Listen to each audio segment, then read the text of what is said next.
তাকে মানুষের সেবা করার জন্য রেখে দিয়ে গেছে।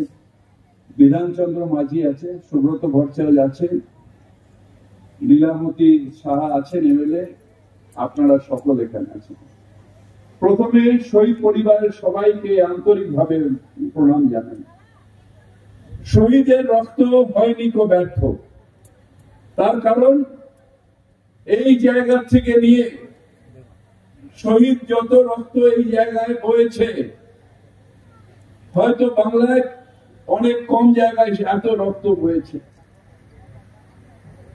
একবার চাষিদের উপর অত্যাচার, তারপরে তার প্রতিবাদ করায় যারা যারা সামিল হয়েছিলেন সেই সব তৃণমূল কংগ্রেস কর্মীদের উপর অত্যাচার, তাদের খুন করা হয়েছে।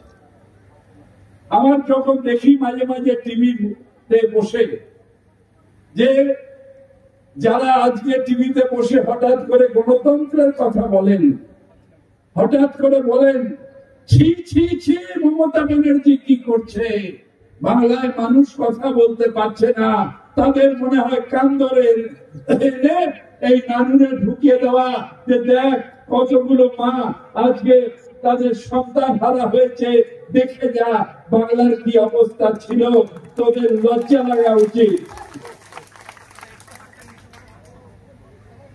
নানুরে থেকে আরম্ভ করে বিভিন্ন প্রান্তে 50,000-এর উপরে মানুষ প্রাণ দিয়েছে। আমি একজনকেও সমর্থন করি না, একজন যদি মারা যায় অত্যন্ত দুঃখের, তার জন্য সিবিআই ইডি সব নিয়েছে হাইকোর্ট, এর বিরাট ব্যাপার হয়ে যাচ্ছে। আর যখন নানুর থেকে আরম্ভ করে 21শে জুলাই যখন তখনকার যুব কংগ্রেস এবং এখন তৃণমূল কংগ্রেস তাদের যখন প্রাণ গেল, তখন বিচারের বাণী নীরবে নিভৃতে কাঁদছিল। তখন সিপিএম এর বিরুদ্ধে কথা বলার ক্ষমতা না বিচারের বাণীর ছিল, না পুলিশের ছিল, না কারোর ছিল। বিচারের বাণী পায়নি, আজকে এরা পেয়েছে। যখন বাংলা থেকে আপনারা সিপিএম কে তাড়িয়ে বিধানসভায় শূন্য করে দিয়েছেন, সেই জন্য বললাম শহীদের রক্ত হয়নি কো ব্যর্থ, শহীদের রক্ত হয়নি কো ব্যর্থ।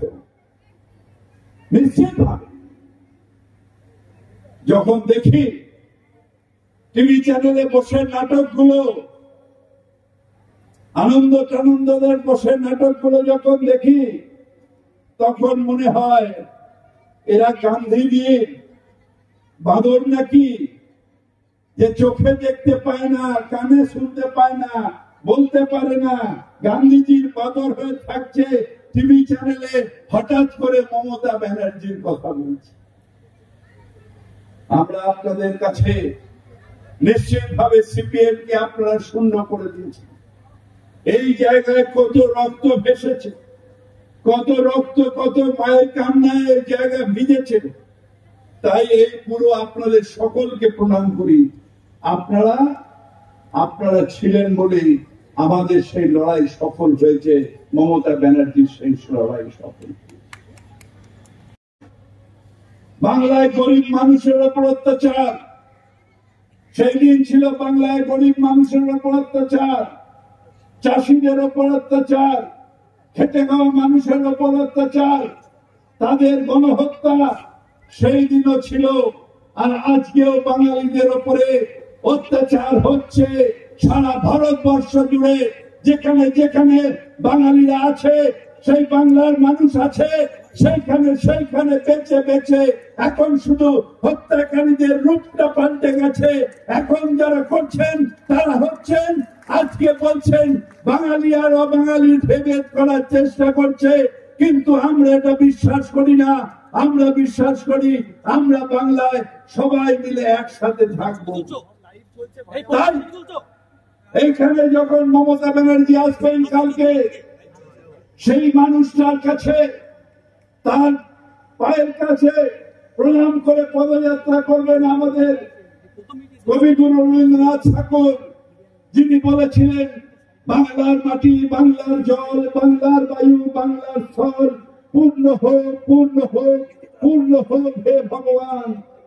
যিনি বলেছিলেন বাঙালির ঘরে যত ভাই বোন এক হোক, এক হোক, এক হোক হে ভগবান, সেই তার কাছে তাকে প্রণাম করে সাক্ষী রেখে আবার একটা ভাষা আন্দোলন, যে বাঙালির অধিকার, বাংলার অধিকার, বাংলার মানুষের অধিকার, যেখানে খর্ব হবে সেইখানে গর্জে উঠবেন একজন এই ভারতবর্ষ থেকে, তার নাম মমতা বন্দ্যোপাধ্যায়, মমতা বন্দ্যোপাধ্যায়, মমতা বন্দ্যোপাধ্যায়।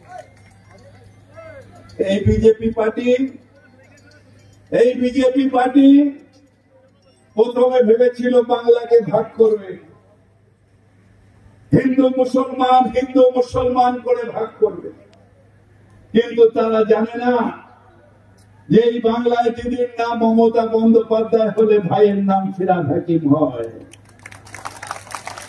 তারা জানে না যে নজরুলের ভাষায় আমরা বিশ্বাস করি হিন্দু নরা মুসলমানের জিজ্ঞাসে কঞ্জন, কান্ডারি বলে ডুবেছে মানুষ সন্তান মোর মার, সেই কান্ডারির নাম মমতা বন্দ্যোপাধ্যায়।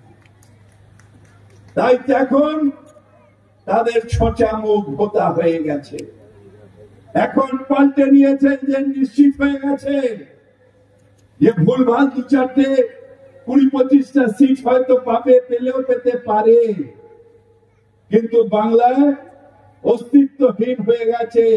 আজকে যারা বর্বরতার নিরংশ দিয়েছে, যারা 2000 মানুষকে খুন করেছে গুজরাটে, যারা আজকে গুজরাট থেকে নিয়ে মধ্যপ্রদেশ থেকে নিয়ে সব জায়গায় মানুষ খুন করে, সেই বিজেপি পার্টি বাংলায় অস্তিত্বহীনতায় ভুগছে। তাই এখন তাদের যে জায়গাগুলো, অর্থাৎ এই সেদিন এই পাশে উড়িষ্যা, আমাদের বাংলার সাথে উড়িষ্যার একটা নিবিড় সম্পর্ক, আমরা অনেকবার করে যাই। যখন ডবল ইঞ্জিন সরকার ছিল না তখন কোনো অসুবিধা ছিল না, তখন আমরা সবাই যেতাম, তারা আসতো, কোনো অসুবিধা নেই। এই পাশে দিল্লিতে যখন বিজেপি সরকার ছিল, কিন্তু যেই বিজেপি সরকার এলো, ডবল ইঞ্জিন এলো, সাথে সাথে ঘৃণার রাজনীতি, সাথে সাথে এ সব বাংলাদেশি হ্যায়, তেরা বাপ কা বাংলাদেশি,